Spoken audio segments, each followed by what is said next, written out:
Oh, good evening. Good evening. We are live on the Believe in Monsters podcast, presented by the Believe Network and your favorite sponsor here. Joe Cather, Chris Krogman, and Kurt and Lucas Berry hanging out with you guys, ready to talk some Chicago Bears.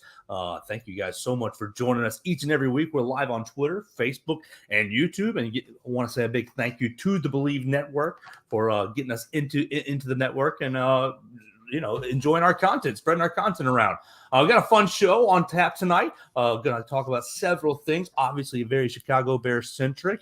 Last week, in between episodes, the NFL released its 2022 schedule. So we will get into all 17 weeks of Chicago Bears football, all 18 weeks with a bye week included of Chicago Bears football. Touch on a little preseason action, and obviously OTAs were going on. So we heard from several members of the Chicago Bears contingent: Matt Eberflus, Jalen Johnson, Lucas Patrick, and more today from the media center up at Hallis Hall. So we'll get into talking about that and cut it up and have some fun. So thank y'all for joining us. Jump in and join us. Leave us a comment in the chat if you'd like to jump in and participate. My friends, Lucas Berry, how are you doing tonight? Ready for another podcast. Finally got some football action back today for the first time in a long time. We had the draft.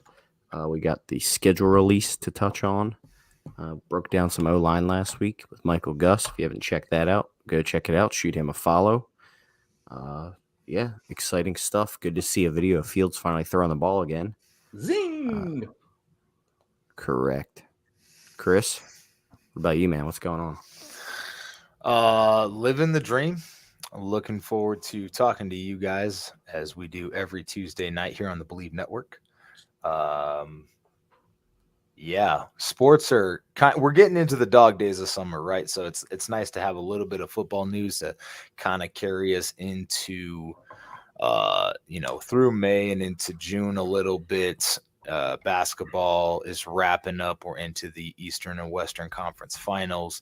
Hockey, we are into the semifinals, not quite divisional finals, but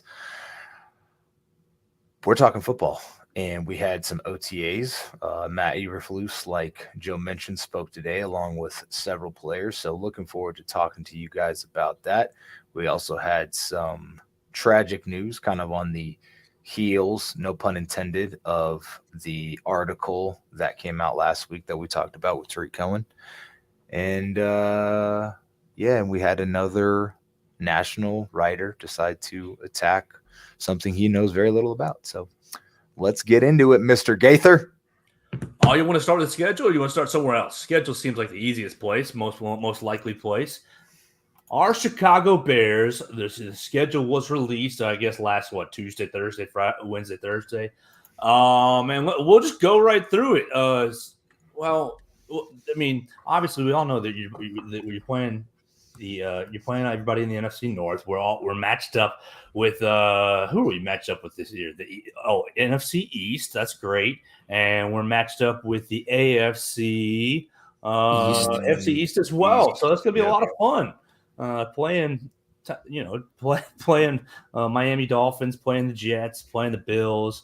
We'll get to see what the Josh Allen plan looks like, right in person as the Bears are kind of right following that Josh Allen plan. We'll get into that later as we talk about Justin Fields. But, yeah, Bears opening up the season at home with the San Francisco 49ers. We'll just take it week by week, guys, if you don't mind. What do you think? Unless you want to get into something else. What do you think about the Bears opening up the season with the San Francisco 49ers? Seeing Trey Lance up at Soldier Field for week one. Maybe. Is Jimmy Garoppolo gone? He's still there. No. I'm being – So, Trey Lance, by all accounts, has not looked like the obvious heir apparent, correct? Correct. One thing that I pulled up a couple different, kind of schedule fun tidbits. We talk about gambling a lot on the show and in person with each other. So there's lines created on NFLGameData.com, and there's also a strength of schedule put out by Warren Sharp on SharpFootballAnalysis.com. So he's the man. The 49ers are favored by just shy of a touchdown at plus or minus 6.5. Wow. So how do we feel about this opening up? Niners are tough, man. They made a run at the end of last year. Shanahan always has a good running game. We'll see how the new additions to the defense, how the defensive changes can slow that down. But it's going to be a very similar offense on both sides of the ball. So I think they'll. I don't know. It's probably it's an L coming out the box. New coaching staff, tough team. Yeah, I'm with you. I don't think they win. I would say if Lance plays, I give him a chance just because it's going to be pretty much he's the first time he's handed the reins. I mean, he's started games before, but by all accounts, it sounds like he hasn't been the man there yet. So we'll see, though. It sounds like they're still trying to trade Jimmy G. I mean, if Lance starts, I wouldn't be surprised to see that line drop. And, maybe the Bears' new scheme and stuff could catch them by surprise. As we've been talking about, even though the Bears might be overmatched in a lot of games, they will at least be well coached and well disciplined versus some of these better teams. So sometimes that can overcompensate. But I'm with you, Chris. I'm saying a first week loss for the Bears. Oh, that'd be a heartbreaking way to start the Matt Eberflus era. We'll be kind of seeing similar offenses on the field. Luke Getsy coming out of that Shanahan tree. Perhaps if it is a loss, the Bears defense, the Bears offense can really look on the other side of the field and say, this is what we are aiming for. This is what we can look forward to as we get more and more comfortable in the new offensive system under Luke Getsy. The Bears are going to be playing against that system all summer long and in fall camp. So the defense should be fairly comfortable with some of the looks that they're seeing. I will go ahead and be the rosy guy on the podcast. The Bears are winning. No, come Joe on. Gaither is the guy picking the Bears to win. Walking season, off season is time for excitement. The Bears are winning not only week 1, but in week 2 and in week 3 and in week 4 and in week 5. It doesn't matter the opponent. The Bears are winning it all. Love it, Joe. Where was this Joe Gaither last year? Well, Matt Nagy was the coach last year. Now Joe's like, oh, okay, we got a new coach. We're gonna win everything. It's all rose-colored glasses, which is fine. You got Eberflus coursing through his veins. I will give you the benefit of the doubt. I will, and that might be a bad thing. Eberflus, Getsy, everything new, lots of benefit of the doubt until you suck it out of my soul, and I'll be at the point where we were at the end of the Matt Nagy era, where we'd lose every game. Moving on to week 2. Oh no. The Chicago Bears are once again on Sunday Night Football against the drastically ugly uniformed people from up north. Mustard and grass. The puke and piss Green Bay Packers at Lambeau, Sunday Night Football, September 18th. The Packers are a 9.5-point favorite per NFLGameData.com.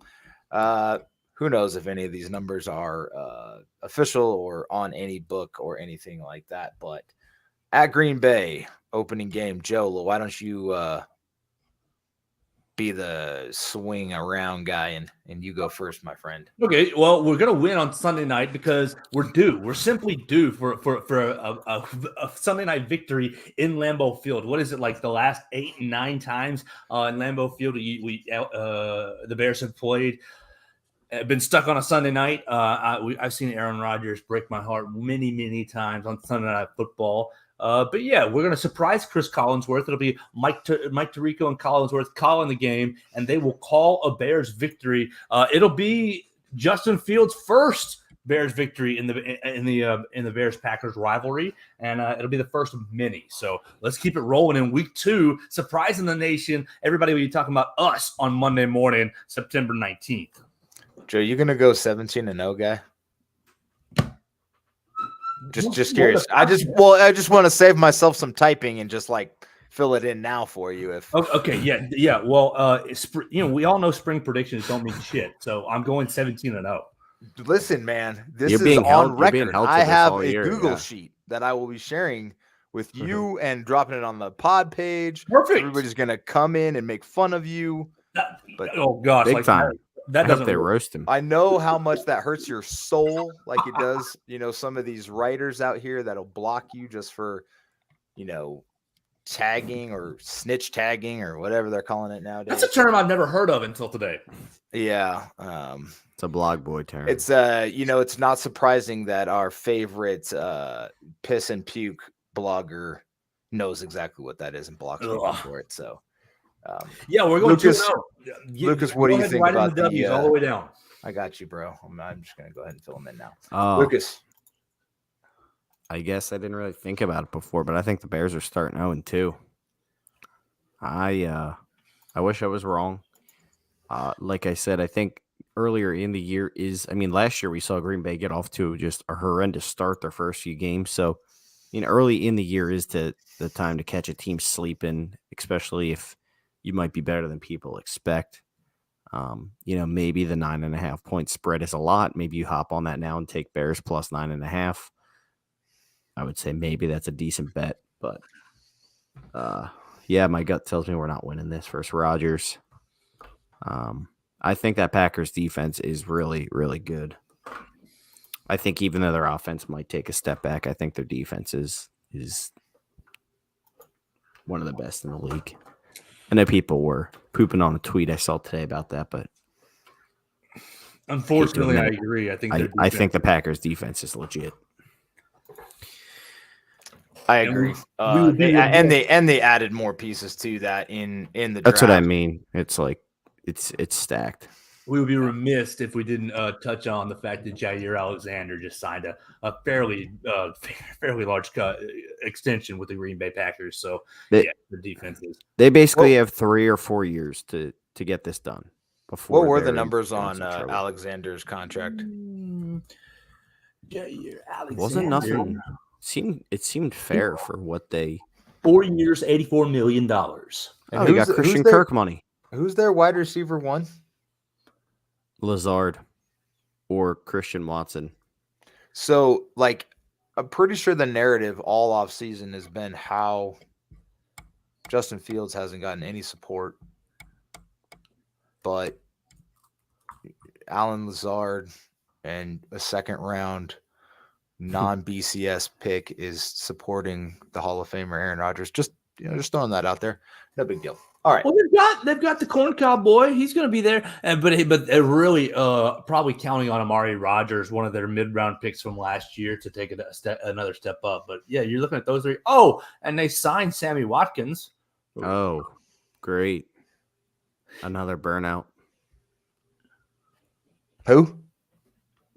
I'm just saying, these are the Sammy guys Napkins in the wide receiver room up there in Wisconsin. Week number 3. Chris didn't give his prediction. Oh, I didn't. I said L. I said I agree with the defense was better and that not good. All right. Well, the Bears are going to be mad. Go ahead. Going into week 3, they're going to be mad. I mean, they're going to give Lovie Smith a beatdown. Oh yeah. That's sad and awesome at the same time. The Texans coming into town. Bears are going to be at home against the lowly Texans. Who's playing quarterback for Houston? Davis Mills. Mills. Thank you. Is only the highest performing quarterback from last year's class. Is Davis Mills. I know it's Davis, dude. I'm just fucking with you, Luke. How crazy is that, though? People were saying that if Davis Mills was in this draft this year, he would have been the first quarterback taken. Yeah. It's crazy how much Sam Howell fell off. A lot of them dudes did. I mean, Spencer Rattler could have possibly come out, right? But he was just atrocious. Brock Purdy went from a first-round pick or second-round pick last year to, did he even get drafted? He was the last pick, wasn't he? Yeah, I think he was Mr. Irrelevant? Yeah, I think so. Damn it, that would have been a good bet. It is crazy from year to year how much you see some of these guys fall off. I mean, I don't know. We've talked about it before when people were saying, "Oh, you don't need a quarterback this year. Wait till next year." Well, this is what you'd be dealing with this year. So if we didn't have Fields, my God, we'd be miserable. We could have traded for Matt. We could traded for Matt Ryan. We would have been selling ourselves on Kenny Pickett or Carson Wentz or any of the other guys that get. Oh, what do you mean, Joe? Because Pickett went to the Steelers, he's the next coming. No, because he's going to take Joe's favorite player's job. You know who Pickett's the next coming of? With his massive hands. Dante Culpepper. Dalton's my comp. No, he's Dante Culpepper because he's got tiny hands and he can run a little bit. I think Culpepper is pretty good though. Culpepper was a big dude too. Why can't Pickett be good? I don't know. I see him like being like average Andy. I think he'll be all right. Culpepper also had Randy Moss, and average Andy chucked it up to AJ Green like very well and consistently and made the playoffs quite often. I mean, I don't know. I mean, I like being a perennial playoff team, regardless of if you win, Super Bowls or anything. I don't know. It's just kind of fun to play in, January. It's just a thought. Quite often. What was that? They made the playoffs a lot, but that's you're right. That was his big thing. He just could never win a big game. Yeah, that was the big thing. But he had a lot of talent around him. So Houston at Chicago, Lovie Smith coming back to the place that fired him after going 10-6. I will start this one, and this is the first win for Matt Eberflus and the Chicago Bears against a former mentor type for Eberflus and this defense. Lovie Smith with the Tampa 2, kind of designing this Eberflus style run defense. So the student becomes the teacher, and we dick slap Lovie right back out of town. I'm with you. That's a dub for the Bears. I think the Texans are just not a very good team. I know some people will say, "Oh, the Bears are worse than the Jags and the Jets and the Texans." I still think the Bears have way more talent than some of these lowly teams. Thank you, Ryan Pace. Per NFL game data, this is the first game the Bears are favored in at -3. Your standard home line from Vegas. Joe, Bears are for a dub. Put me down for a dub. Bears are going to start off the season 3-0. I think it's going to be, I agree with what you guys just said, that I think there is still a lot of talent on the Bears roster, especially on the defensive side of the football. Exactly. I think that Eberflus is also a very good, X's and O's schemer type guy on the defensive side of the ball. I think that the Bears will surprise some people. I think the Bears will surprise some people with how competent they look as a team. So, yeah, Bears winning this game. Easy. I think this could be the start of a little run in the schedule here. So, if I think a very small run, like a maybe 3, but probably 2. So next, I think they could win up to 4, dude. Yeah. I think games 3 and 4 are going to be really telling and interesting. So next game, let's not get ahead of ourselves, is Bears at the New York Giants. I expect Lucas Berry to be in the house since he is the closest of the three of us to Giants Stadium. Bears plus 2.5. Lucas, start us off. Bears are winning. The Giants, again, it's another team that the media, I feel like a lot of people are pooping on the Bears for no reason. I get it. The roster is not great. It's not complete. I still think there's worse rosters. I'm taking Justin Fields over Daniel Jones 10 times out of 10 every day through Sunday and Monday and Tuesday. There's just – what weapons do the Giants have? We want to talk about the Bears' weapons. Who are they throwing to? Darius Toney. Don't they have what's old boy's name from Detroit that signed there? Kenny Golladay? Isn't he up there in New York? Oh, great. I know he was hurt all last year, but he's there. I'm just saying. And they have Barkley still. Kenny Golladay, Sterling Shepard, Darius Slayton, Auburn boy, Ricky Seals-Jones, the great tight end, bro. So here's my storyline for the Giants game. It's, we talked about, head coach replacements all last season, all off season, and Brian Daboll took the Giants job. Was one name that was very hot and heavy on the Bears list. So that's the storyline for me: is Daboll, Eberflus, two brand new head coaches in the NFL. So I think that'll be an interesting, subplot storyline. We'll see if Daboll has Jones up to speed by week 4. I think it's a kind of a difficult ask for Daboll and Jones. Daboll, like Lucas kind of mentioned, or maybe that we touched on this privately, isn't really like your most vocal type of coach. So we'll see if he is able to, get Jones up to speed. But I got this as a dub. I think the Bears go into Giant Stadium and play very well, play good defense. By week 4, rookies should be kind of settled into the Eberflus system. We'll have the cream that has risen to the top, as Coach Eberflus said today. And I think, like Lucas said, this could be the beginning of a run, starting with Houston, going into New York. Go ahead. I feel like this is a game where you will probably coaching will either win or lose you this game. And I'm saying that just because I think Daniel Jones is a very vulnerable QB, and you can really make him turn the ball over and confuse him with different defensive looks by giving him exotic pressures, et cetera, et cetera. And, it seems like the Bears match up pretty well with them. I mean, Saquon is obviously their best player.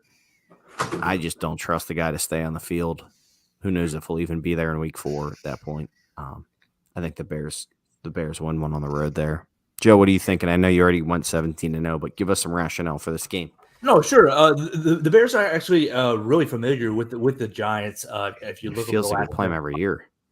Exactly. Dating back to 2018, this will be the 5th matchup in 6 years that the Bears and Giants have squared off. The Bears are coming off 3 in a row. They basically won. We remember the Chase Daniel game in 19. So I think I was there. Exactly what you said, Luke, about coaching, because you think back to the last 3 matchups with bald man Matt Nagy, really the last 4 matchups, and Bears were really kind of outcoached in that 2018 season where that was one of their few losses of the season. It was inexplicable to lose that game, but I think that I do think that Matt Nagy was a better coach than whoever they just fired. Oh my gosh, Joe Judge. Yes, the Patriots' new O coordinator, who they're not naming yet. So I definitely think that he did a better job, and I think it's going to be coming down to the same sort of thing. The Bears and Giants have relatively similar talent, and I think that Matt Eberflus might be able to pull one out there in that 4th week, so that'll get us to 4-0. This is so. All right, Joe. Positive Joe. We love Joe here on the Believe Network. Somebody's got to believe in our Bears. Believe in Bears. Believe in Gaithers. Believe in Joes. So, all right. So for me and you, Chris, this is the turning point here. Week 5. Yes, majorly. Chicago at Minnesota. Second divisional game is +6 in favor of they're -6 in favor of the Vikings. Man, this is a toss-up game for me. I think Bears play Vikings well. Always. Kirk Cousins seems to struggle against the Bears secondary. He did good last year against us though, but Eberflus in his system, I think can pick on Cousins well. Since it's in Minnesota, I think they probably lose this one, but it really is a toss-up game for me. But +6, that's surprising. Yeah, it's a tough game for me to call. That's why I said I could see them totally winning, this game and the next one as well. But I'm kind of with you on the road. It's going to be a tough first matchup for Eberflus, but the Bears always play the Vikings really, really tough. I'm going to say the Bears lose this game in a very, very close matchup, sending them to 2-3. I think the Vikings, I mean, on paper, are just a very good football team. I feel like they honestly kind of underperform their expectation. I mean, pretty sure last year every game they won or lost finished in a one possession game. So they were in literally every single game they played. They just had some bad bounces, honestly. Another new head coach with Kevin O'Connell coming into Oh, Minnesota, I forgot about that. and new GM Kwesi Onu. I'm sorry, I can't remember his name completely. Kwesi, so that guy. So Vikings. Adolfo Mensa. Yes, Mensa member, very smart guy, data driven. Anyway, Oh, so he's so smart. He gave our two rivals #1 receivers. Yeah, Fucking he's a jerk. bastard for that. Guy has no conscience. Absolute bastard for that. Bears are winning only because 3 days earlier is my birthday, and so the Bears have to honor the 33rd birthday by winning its second divisional game of the season. No, but on a more serious note, we've talked. The two guys y'all just hit on it. Bears have played the Vikings very well over the last few years, even in times where I wasn't really that confident in the Bears. Now the defensive scheme will be different. I gotta give credit to the previous defensive coordinators, Vic Fangio and Deshaun Desai, for shutting down Dalvin Cook and really putting a lot of pressure on Kirk Cousins in these games. Last year, Kirk Cousins did kind of take advantage of Kendall Vildor. I think the secondary will look better. And because of that, it won't be the same defensive scheme, but I think they'll be just as effective keeping the Vikings scoring down and offense down. And we're going to go with a Bears win. No. Wow. Yeah. 1, 2, 3, 4, 5. 5 in a row. 5 in a row, and the Bears are the talk of the town. It would be more. All right. They won those first 5. The next game is another primetime game Thursday night, so a short week but it is in Chicago against the Washington Commanders, who I definitely want to call anything but that. I've called them the football team. I've called them the Commodores. I've called them the Redskins. So I think the football team will still work. The fact that I got Commanders out legitimately without fouling it up is amazing. So please send me flowers. But the Bears are a 1.5 point dog at home against the Commanders, which is kind of a shock. Commanders come in with a new quarterback again. They are just it doesn't matter. I'm just going to say, like, the carousel of veteran quarterbacks going through Washington and Indianapolis is flipping hilarious. And their fan base has cracked me up with how positive they are about these guys. But Carson Wentz is the quarterback of the Washington Commanders. They do have some talent on offense, Antonio Gibson and Terry McLaurin. So I think this is going to be a tough game, but I think the Bears win this one. Yeah, I'm with you. Home, prime time. They'll still be at a point where Soldier Field should be rocking. I don't know. Carson Thursday Wentz. nighter. Yeah, hopefully we get some sweet color rushes. That'd be cool for that game. Ooh, all orange. This is like a classic. Putting it out there. It's a classic Thursday night game that nobody wants to watch, to be honest. Except for Bears and Commanders fans. Exactly. It's always like two just bizarre teams, but we could call them the Commandos. Roll with no chonies. I'm saying the Bears win. I just don't think Washington is not. I mean, they're not that good of a team. I'm pretty much any team that's beatable. I'm just giving the Bears a win. Lucas, you remember last year when we were like all about the Commanders defense and how awesome they were. I cannot believe Ron Rivera. That's why I'm like, they were not that good at defense last year, which was surprising. It wasn't surprising that the quarterback wasn't, especially after who was it? Fitz went down early. Who was their quarterback early that went down, and then they had to go to. They had Heineke in there for a little bit.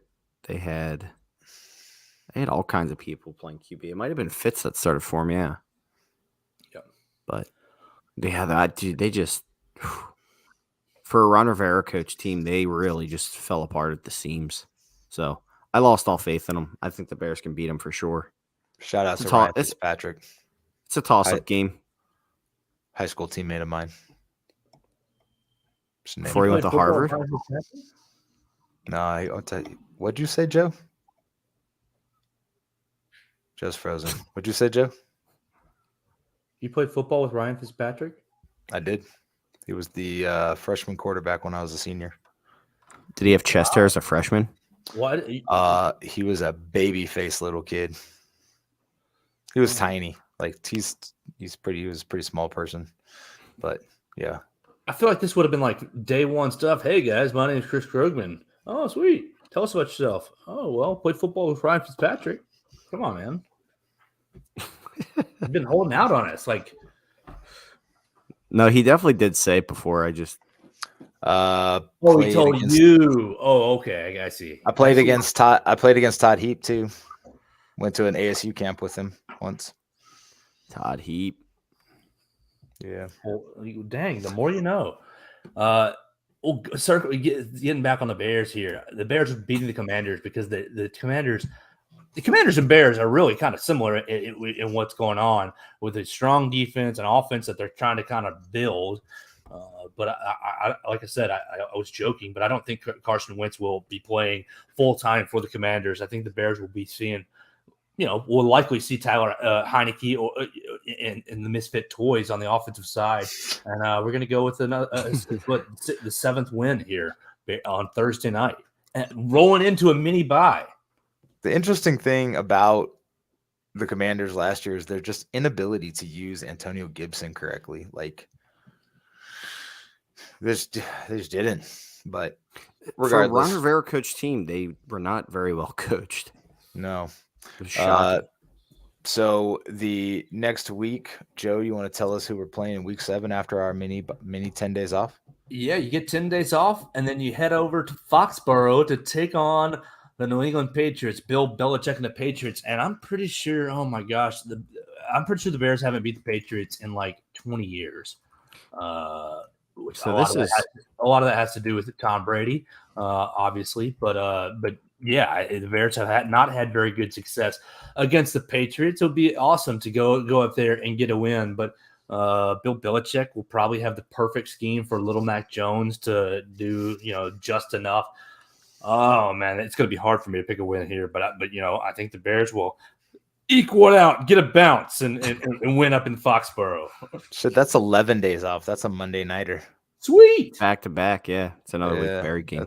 That's interesting that the Bears got 2 primetime games back to back. Lucas, what do you think? So this is Patriots world is in shambles right now. First, let's go back to what we were talking about this whole time. Another rookie QB, another team who did not help him at all this offseason, and another team that's completely being ignored by the national media. Mac Jones, the best thing they did for him was get a washed-up Devontae Parker. Okay, fine. They drafted Tyquan Thornton. Okay, fine, whatever. He still has no major receivers. Taekwondo Thornton? Yes, Taekwondo Thornton. That's awesome. I can't wait to use that. Well, no, that's our cornerback. We're going to have to call him Taekwondo Gordon. He did karate. I thought he did kung fu. It's the same. Karate. Don't you mess with Joe. Don't you mess with the arts of the martials. No, but Patriots world is in shambles. They are the media there is asking all their coaches who's the coordinator, and they won't name one. Right now, Patricia or Judge, right? Yeah, Bill Belichick basically said he's letting Joe Judge and Matt Patricia battle it out to see who's going to be the O coordinator. How freaking funny is that? How do you battle it out? I don't know. I called for play today, Bill. It's Joe Judge, dude. Yeah, it's Joe Judge and Matt Patricia. Defense. If the defense has a good day, does that mean that offensive coordinator is not good that day, or do they wrestle? Because if they're wrestling, then I take Matt Patricia because that dude's just big. Joe Judge is really mean, though. I wouldn't underestimate him in a fight. He just yells a lot. People that yell a lot are usually pussies. He's from my hometown, and he actually coached one of the local football teams, or played on the local football teams, and he's known around there that people don't like him because he's kind of a dick. As you can see, I worked for Joe Judge for 6 weeks at Alabama. Yeah, what you see in the media is his actual personality. He's not very well liked. Wait, what was that, Joe? I worked for Joe Judge for about 4 or 5 weeks at Alabama before the end of my freshman year. What does that mean? You worked for him? Like you ran coffee and papers, and like, or you drew up plays for him, and were actually No, seeing not that? drawing up plays by Oh, far, but more clerical work. Joe was battling it out for the special teams coordinator position with him. No. Did you tell him you were the better Joe? I spent 1 year working at the University of Alabama as a student assistant coach my freshman year, and that the whole first year, the special teams coordinator had an assistant, Tommy. Oh gosh, doesn't matter. But anyways, he moved on to another college, and they brought in Joe Judge to replace him. And I worked for him for probably the last 4 or 5 weeks of my college freshman semester. And I had sufficiently messed up my grades very royally at that point, so I got withdrawn from school. What? Well, yeah, I wasn't a very responsible 18-year-old, but that's okay. I think it's So Joe's got us winning in Foxborough. Lucas, we are. Did I tell you what we were? Did I tell you what the points were yet? That'd be the second win ever. I'm a little shocked at this. They are a 6-point underdog to the Patriots in Foxborough. That seems a little high to me. Probably closer to like a 4-point game for me, but 3 points on neutral field. Yeah. I don't think we're gonna win a lot of games this year. It's gonna be tough, but at Foxborough, some of these spreads this is another L for me, unfortunately. Lucas, what do you got? Yeah, I'm taking an L. I think it's going to be closer, like you said, than probably a 6-point spread, but I think Belichick does very well confusing younger quarterbacks with a lot of his defensive schemes. And the Patriots are going to do what the Patriots do. They'll probably run the ball 40 or 50 times, and I really don't think our D-line is good enough to stop that. So that is the one area of the Bears defense where I'm like, you can really gouge us a little bit. The Bears D-line up front, I think, is a little weak. So Pats win. I'll concede that. That's going to be tough. That brings us to what, 3 and 4, Chris? We've had the same picks so far. Let's see here. We have had the identical picks. 7-0 Joe, and then we go to Dallas day before Halloween. Dallas Cowboys. Now we're beating Fat Mike McCarthy. They are favored by 7 points in Dallas. Tough road game against a defense that played pretty well last year, and they have Dak Prescott still. They still have Zeke Elliott. They no longer have Amari Cooper. Shipped him off to Deshaun Watson and the Cleveland Browns. So this, what's funny, man, is they're still they're a 7-point favorite, but this is week 8. This is kind of where we're gonna see if the coaching staff can make a difference.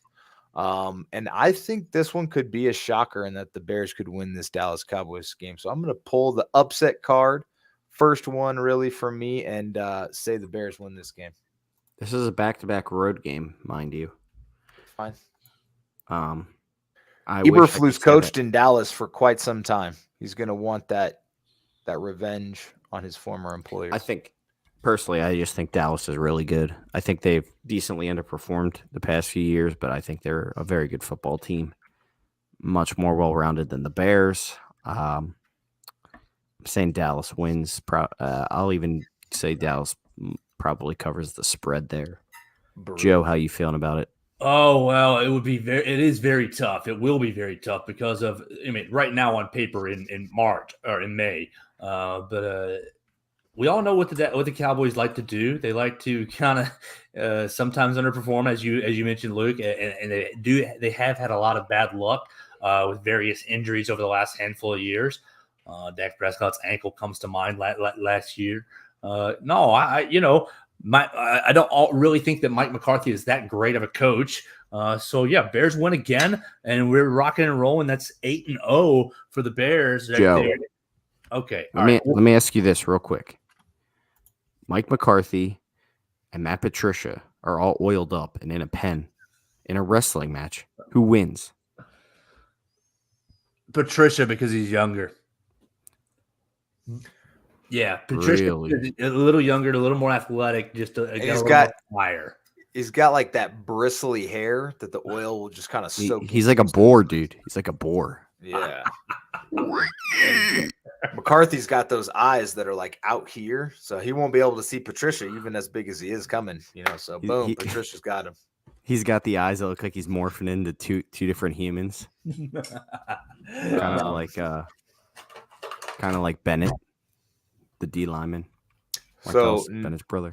Next game, Stoner Mike McDaniels, another new coach, comes to Chicago to take on the Bears. We're not losing a little bitch ass to a Tagovailoa, I'll tell you that. In Soldier. Bears are a 3-point dog, surprisingly. Lucas, Miami, are they going to beat us? This is my upset. I think Miami. This is not an upset to me. 3 points? Come on, that's not an upset. Okay, people are hyping up the Dolphins, though. It's almost a pick 'em, bro. To me, this is the game that the Bears will not be favored in, that I think they will win. I don't think Miami's is nearly as good as everyone's saying, mainly because I think Tua stinks. So, if the Bears play like Joe says they will not be underdogs by the time week 9 rolls around. They will be a heavy favorite. Heavy favorite. Joe's in Candyland over there. He's with Mike McDaniels and, eating edibles, bro. I wish I were. More than just Candyland. I am curious to see Mike McDaniels and how he does down there in Miami. It's very interesting how the Brian Flores thing turned out there. It was not good for the Dolphins as a whole in general. And but I think the Bears win this one as well. So back-to-back wins for me. Lucas, you have it as a dub, and Mr. Positivity over there also has it as a dub. Absolutely. So we can't lose to Miami. I got two buddies who are big-time Dolphins fans, and I just 2018, that was another game that the Bears should have won down there in Miami. We all remember, the heat on the sidelines, the guys holding up the tables and towel, trying to block off the sun, and the defense getting that heat's no joke, buddy. Dude, Matt, that was kind of the beginning of understanding how shitty of a preparation coach Matt Nagy was. Jeez, not being ready for that heat, knowing that Miami does that to you and makes you wear your dark jerseys and everything. You got to know that shit, dude, and be prepared. Bring swamp coolers to the sideline. You could pull bring your white jerseys with you. You can't do that though. It's cheating. What's cheating? What is Miami the LSU of the NFL? They were white at home. Yeah, they can do that, and they do. That's what they do, especially early in the season. Dirty Dolphins, dude. Fucking porpoises. Anyway, I actually think this mammals in the sea. I think this is the Bears' biggest run of the season. Are we done with the Dolphins? Y'all done with the porpoises? All right. They need to call their media the Porpoise Press. What porpoise do they serve, though? Bunch of shit stirrers, man. Freaking tuna tossers. So the Detroit Lions nonsense out of their blowholes. Did you know that mahi mahi is actually a dolphin? It's just in Florida, it's just called dolphin. But they call it mahi mahi because no one wants to order dolphin on a menu. That's not. I don't think that's true. Well, look it up. It's called mahi mahi, means dolphin fish. But if you go to some places, they'll just call it dolphin. But nobody wants to just eat dolphin, so they call it mahi mahi. Bear down.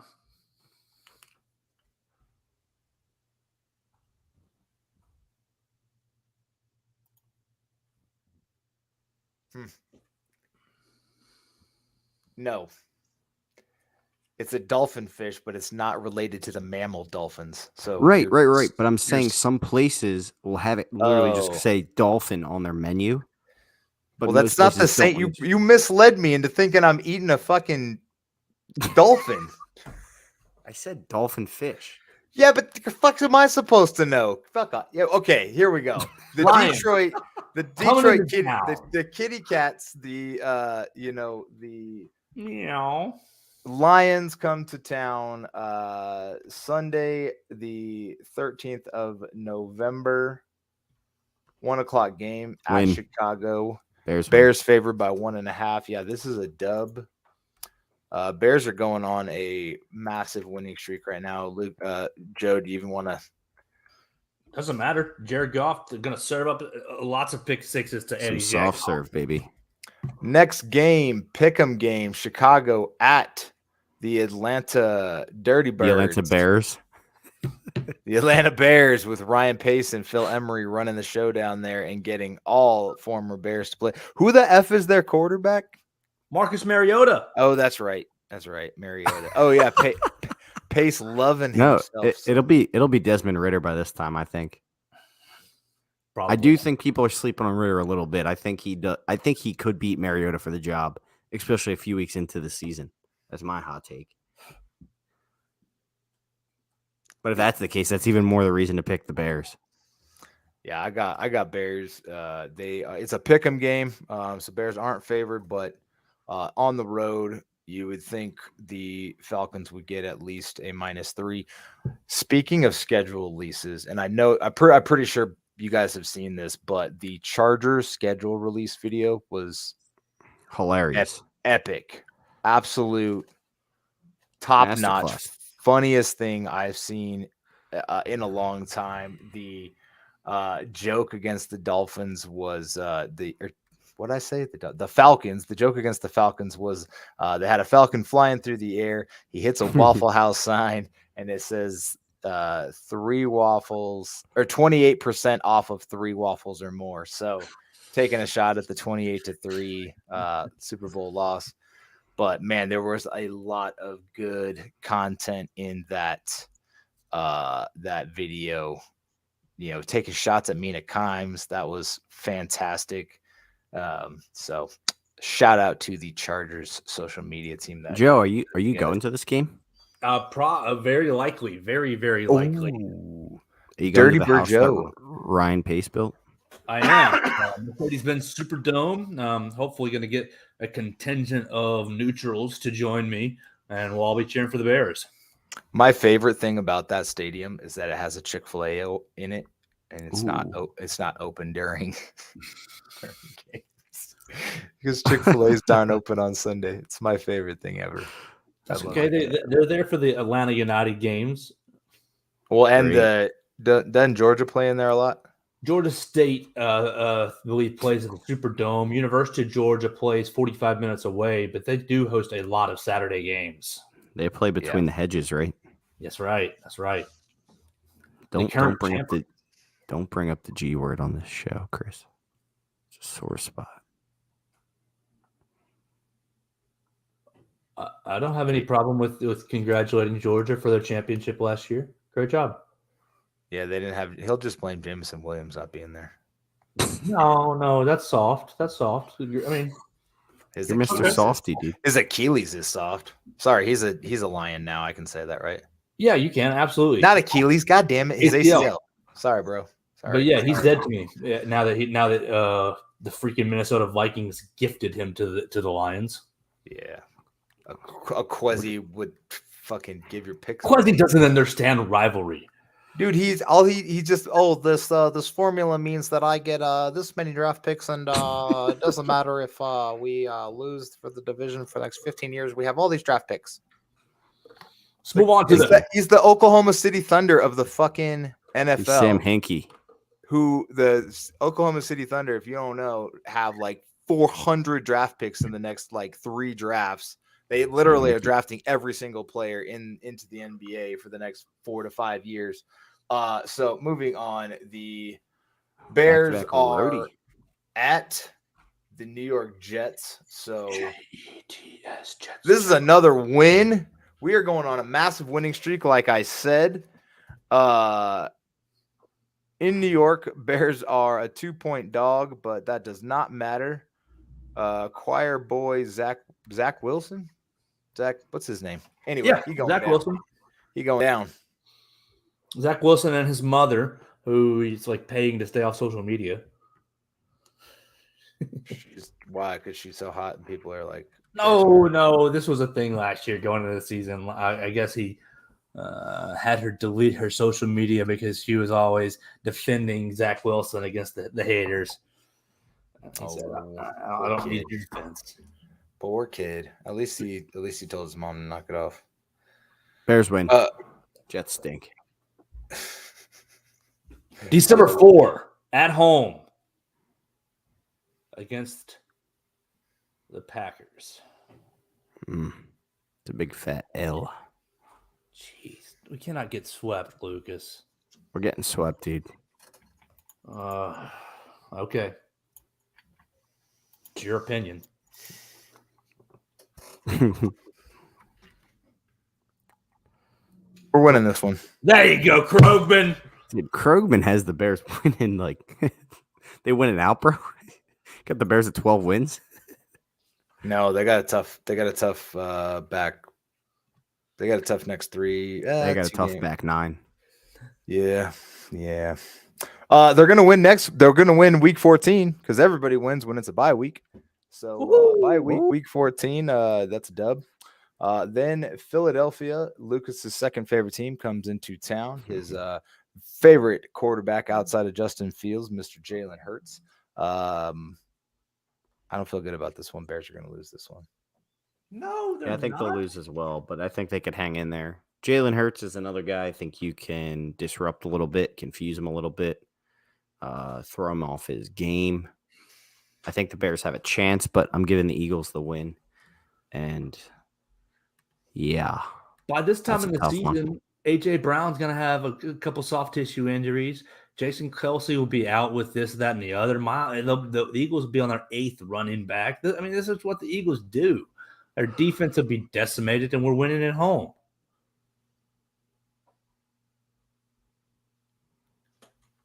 Okay. That's 14-0. The next week, the Bears welcome in Josh Allen and the Buffalo Billies. It's going to be a tough game. If we don't get blown the F out, it'll be amazing. But, yeah, this is an L. It's an easy L. Shit, how do I spend this one? Bears win? You can't unless unless Josh Allen has a serious bout with diarrhea before the game. They have to play their backup, who's no longer Mitch Trubisky. I think the Bills could still probably beat us with their backup. But I guess the jig is up. The jig is up, dude. You can't even. Bills are good, dude. I can't sell that at all. Sorry, fan. I guess write down the first L, Krogman. Oh, my goodness gracious. Sweep the board. That is an L for Mr. Gaither.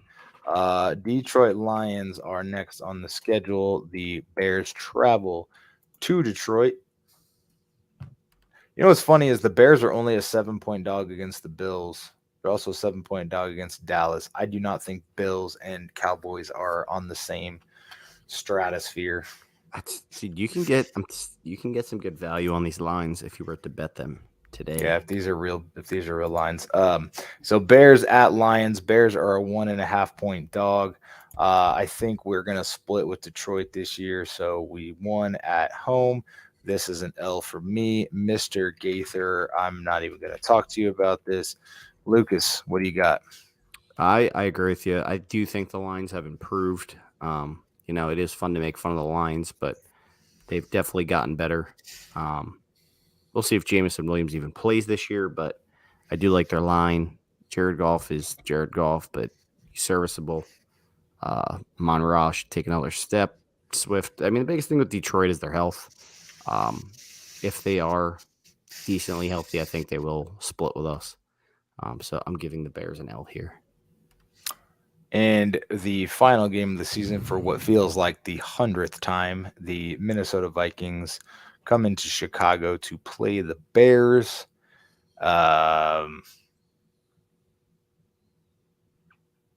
We had let's see here. Lucas and I had losses in Minnesota. I think we win here in Chicago. Bears are going to be a lot better than I thought if this my record holds up, but obviously it won't. We're probably not going to beat the Packers, but probably not going to beat the Cowboys. But fuck, man, anything could happen.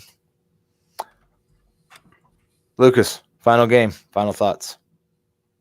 Bears are going to win. Schedule. I think they'll spoil the Vikings. Dub. So Lucas has us winning 1, 2, 3, 4, 5, 6, 7, 8, and 9. Joe, 16-1. Okay. Before you move on, I was tallying them up on the side with my, I've got it at 10-7 is how my real feelings about the schedule. You fucked it all up, man. I need actual records. You can't just throw that out there later. Okay, you want to go real quick? Okay. Well, let me finish up what I have because you just decided to joke your way through the first round. No, I'm just joking. So I have us going 1, 2, 3, 4, 5, 6, 7, 8, 9, 10, and 7. Bears. Not too bad under Matt Eberflus. What are your actual losses, Joe, outside of Buffalo? Yeah, I had Niners and Packers 1 and 2. Had it Patriots, Cowboys. That's 3 and 4. I had it as Eagles, Bills 5 and 6, and then probably Vikings the last week 7. I think for my schedule, I think they will probably lose one of the Falcons or Jets games in there. So I don't know which one. I'm saying. Yeah, I think they'll probably lose both Green Bay games, but hopefully, we can get a dub in Chicago. They're probably going to lose on the road in Dallas. Coming off a road game in New England, that's going to be tough. So, like Lucas mentioned, but hey, like I said, anything is possible. Anything can happen. We believe in monsters here. Believe in the Chicago Bears. I'm going to save this as the BIM schedule prediction. I'll post this to the boys and post it on the line on the Twitterverse. You can make fun of us all you want because none of this shit really matters. It's May, so it doesn't matter. Joe, what else we got? What else we got? You want to talk some OTAs today? Matt Eberflus talking about the team getting after it 2 days into practice. You want to talk about who was fighting? Who was it? Well, he didn't divulge that. In his description of the fight it was very minor. There was a couple of shoves here and there. Javon Wims. Once again, I think it was a media overblow of a fight. It sounds like it was just more of a skirmish or something very minor. But what I did like about that comment was he emphasized that we're not going to be about that. Now we heard that under Matt Nagy, and the Bears were constantly about that, fighting opponents, fighting teammates. Our man Kyle Long, we remember he broke one of the UDFA's jaw or something. So hopefully, wasn't that Olin Kreutz? No. Kyle Long, he swung a helmet at somebody in 18. Oh, yeah, he did. Kreutz broke Fred Miller's jaw.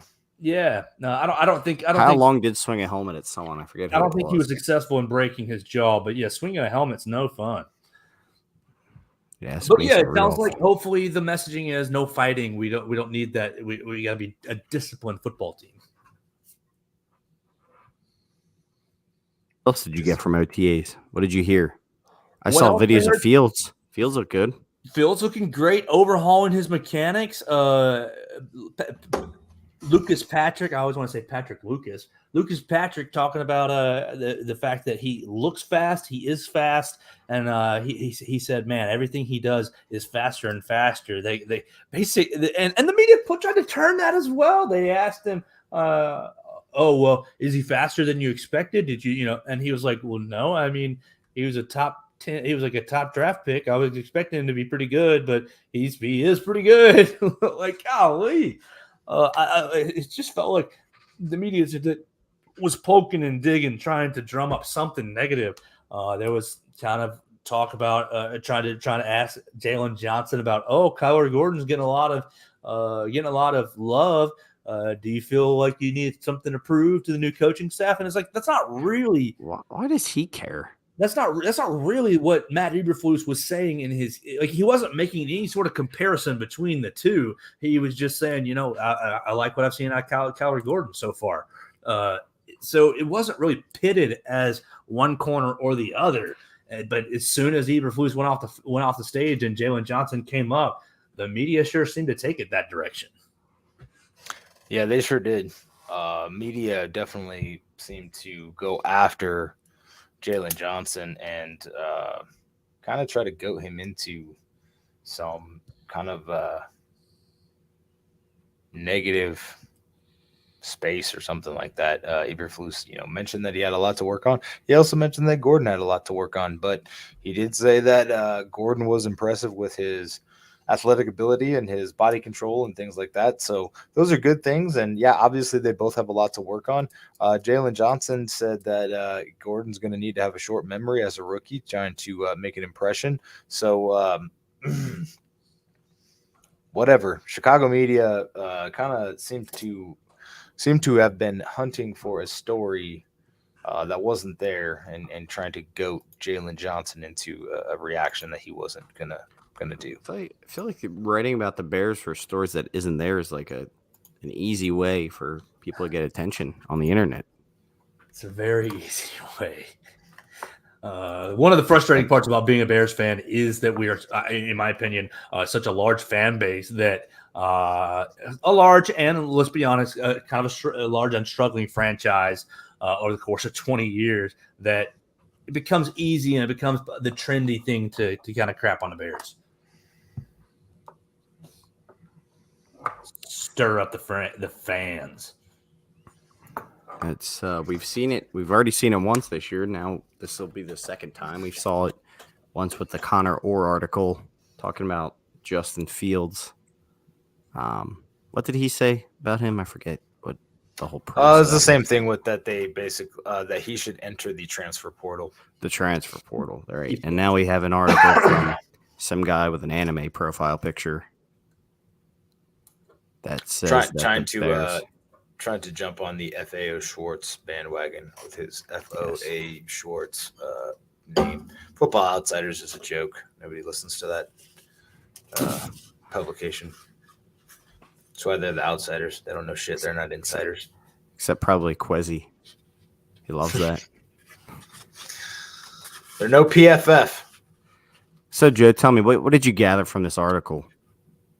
I'm reading through it now, just kind of going off. What really drew my attention and found my timeline was people have apparently tagged some of the Bears receivers in this as hey, look at this article that somebody's written about you, and it seems like the writer, the organization that this has come from, has come out together being like, oh, don't snitch tag, don't tag the athletes, that's bad form.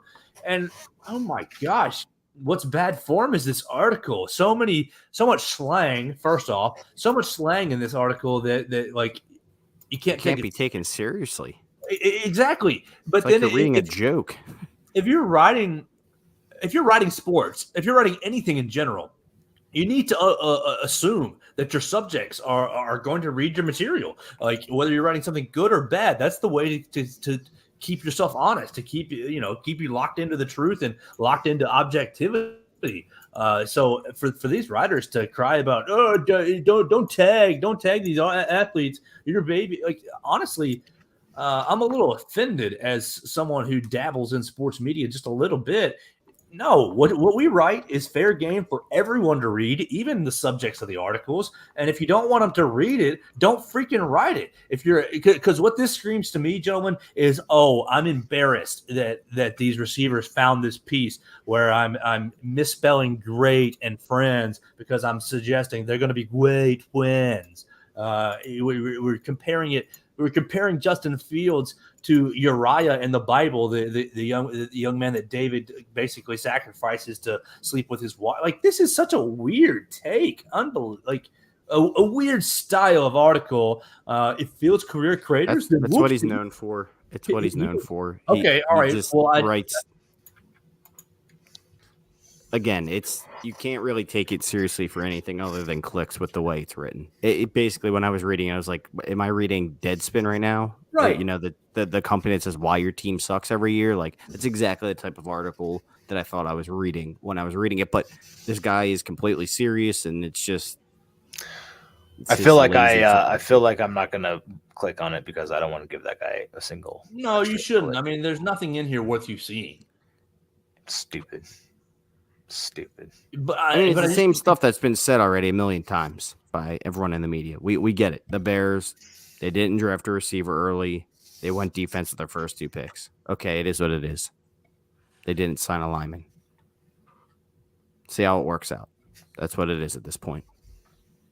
But no, they are not going out of their way to say that they don't like Justin Fields.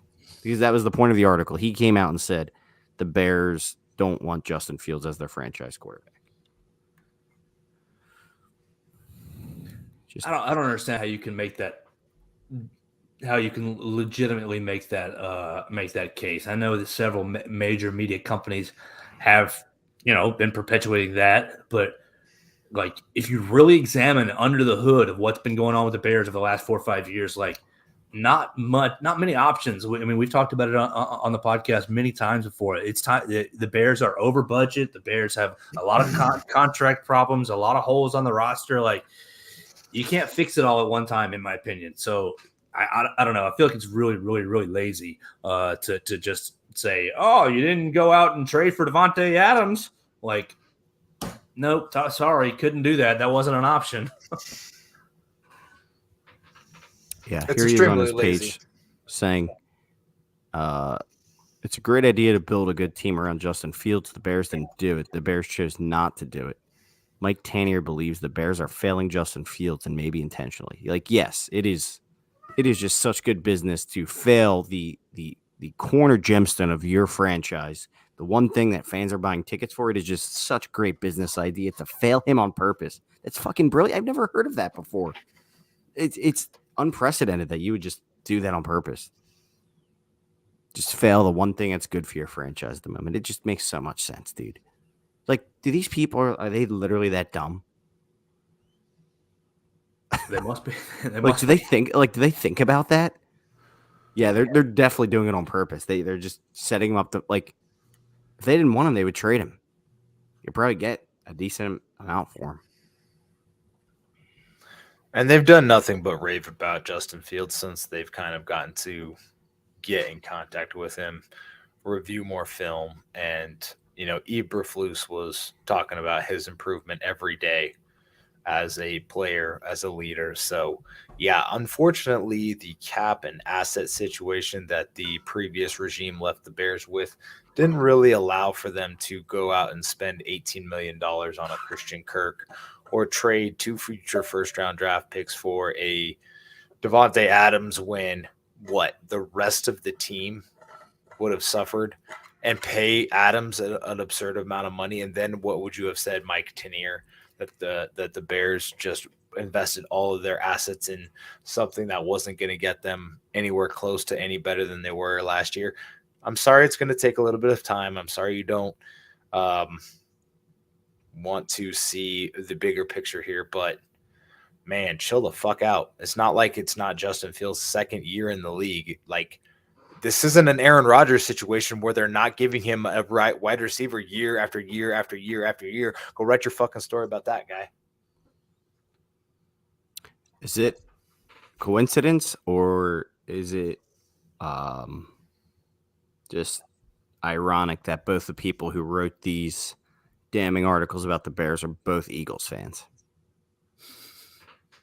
No, I do. I think the Eagles have a weird like bone to pick with Bears fans for whatever reason. We think beat the the two piss sides- out of them for years, man. I know, but I think recently the two sides do have like this weird bone to pick. I don't know why. Yeah. Ever since that playoff game, I think it's been there for sure. So Yeah, do I I need to think be coming to Soldier Field in December ready to fight an Eagles fan? Hopefully this guy doesn't show up. But yeah, I mean, I guess he got the attention he wanted, but I don't know. It doesn't make sense. Chris, you're right. If he were to come out and write an article like that and it was well written and kind of in a serious tone, I'd be like, okay, that's your point. I respect it. No harm, no foul. But when you go out and you're taking shots from the start and just saying all this gibberish, jibber jabber, and comparing Fields and Velus Jones to what did he say, Joe? Montana and Rice. Montana and Rice. Like, you're just being a freaking dick, dude. Come on now. Come on. He said something about how somebody said something about like, are you afraid of the Bears receivers seeing this? Is that why you don't want to be tagged? And he said, well, they probably wouldn't catch it anyway, like trying to make a joke about their catching abilities or whatever. I tweeted at him. I said, probably because you're irrelevant. Like, nobody's going to see your shit, bro. Like, you're literally just talking to a bunch of basement nerds like we are. Yeah. You're writing on Football Outsiders, dude. Congrats. Well, enough of that. Justin Fields has a lot of people to prove wrong this year. Cole Kmet, MVP. MVP of the offense? You and your MVP. golden domer. MVP of the team. Whatever, bro. You're just mad because we don't have any Bama players. Yeah, we do. Eddie Jackson. I said players, not former people that not former people that went to Alabama. Right. Well, hopefully he will get back into that player category this year. Hopefully, God willing. How come they didn't have anything shitty to say about that fucking clown? Like, Eberflus wants to pick on Jalen Johnson, who's been pretty solid. And the best thing about what he Johnson, was doing today was picking on him. I thought the media tried to take it that way. I mean, I could definitely see why they use that as a springboard. He didn't have he did gush a little bit about Gordon versus Johnson. Well, dude, that's his first draft pick. It is the first guy he's bringing into the league. You know he had a huge part in drafting him. It's going to be his But that's fine. What the thing I didn't like was instead of him saying what he said the second time he was asked about Johnson, because they asked him about Johnson like 4 fucking times. The second time he was asked about it, they're like, well, what would you like to see him, improve upon? And he's like, well, that's going to take some time. It's going to take some hands-on. It's going to take me working with him to actually see him in coverage and things like that. It's like, wait, so you're basically making an uneducated fucking opinion just based on film, and you're saying he has a lot to improve on, not he's a really solid player. He did a good job for this defense the last 2 years. Stepping in as a rookie a couple of years ago was really hard for him, and he did a pretty solid job. But he has some goals that I want to work with him on once I get my hands on him a little bit better. But no, he fucking kind of trashed him on the first go round, which gave the media all they needed to just keep asking stupid questions. And then to gush over Gordon, I get why the media went with it the way they did, but the way they approached it with Johnson was what really pissed me off. Oh, coach was in here splooging all over fucking Gordon. How's that make you feel? I'd be like, fine, I don't fucking care. What do you want? And that's kind of what he was. He was like, okay. But that, I mean, let's just play that. Can we chalk it up to rookie head coach in front of let's be honest, kind of a vicious media. I like a lot of the work that they do, but yeah, the Chicago media is tough. So if you give them an opening, they're going to take it. They're going to run with it. I didn't hear a lot of voices I recognized in that room asking the questions that we're kind of talking about right now. So I don't know who asked those questions specifically. I heard Potash and Johns for sure. I heard John, but John's question was more around. I think he said something about the schedule or something like that. I don't know what I heard about Potash, but the guy that was asking Jalen about, coach said this about Gordon. I didn't recognize that guy's voice. That sounded like that new dude from that blog or whatever, he introduced himself like every single time he asked a question during Eberflus's first podcast. He was like, yeah, this is blah, blah, blah from blah, blah, blah. Like he said it over and over and over again. It sounded like that dude, which I don't fucking know who that guy is, but like he seemed to be reaching quite a bit. Mike Tanner, Football Outsiders. Oh, that's who it was. No, they're not letting him in the media room, bro. Why not, dude? Why not? It's a media room, not a blog room. Exactly. I'm sure he would be in the media room like, yeah, Kyler Gordon intercepted a ball today, just set the record for NFL interceptions in the history of the league. How you feel today? You fucking douchebag. He'll say some stupid shit like that. Like, oh yeah, you just set the world record for training camp interceptions. How you feeling after that performance, after your first pick in the league? Almost interceptions or like balls that should have been intercepted. Those are stats now. Or he would ask Eberflus like, oh yeah, your first pick in the draft really picked off the third string quarterback today. How you feeling about that? Throw him out of the room so fast. I got nothing else. What do you guys got? Oh, just gonna break our hearts a little bit at the very end. We talked about Tarik Cohen last week with Michael Guss, and we talked about his Players Tribune article. Really, really terrible, awful circumstance for Tarik Cohen. It doesn't seem as if he did. Tarik Cohen tore his Achilles sometime in the last couple of days while he was exercising. It was today. And even worse, it was caught on Instagram Live. So, golly, just awful situation. Yeah, it was not good. I mean, I saw it when I went up on Twitter, and it was disturbing, the sound it made when it happened. That pop was gross. And it seemed like it seemed like he was in shock, but it almost looked like he thought someone pushed him over, and then he just realized that his Achilles was no longer attached to his calf. Yeah, and he was like, no. Like he was yelling it. That sucked. That sucked, man. Yeah, it's a brutal break for Cohen after everything he's been through, obviously. Honestly, at this point, I would like for him to make the best choice for him. But, if he can stay out of harm's way and possibly pick up a career doing something else in the game, that'd be awesome. I do think he has the personality to be a good commentator or coach or whatever. So I still think there's plenty of opportunities for him to be successful in the game of football. Absolutely. Hearts go out to you, man. Keep terrible. Chris, Father, anything else on your mind tonight? No. Okay.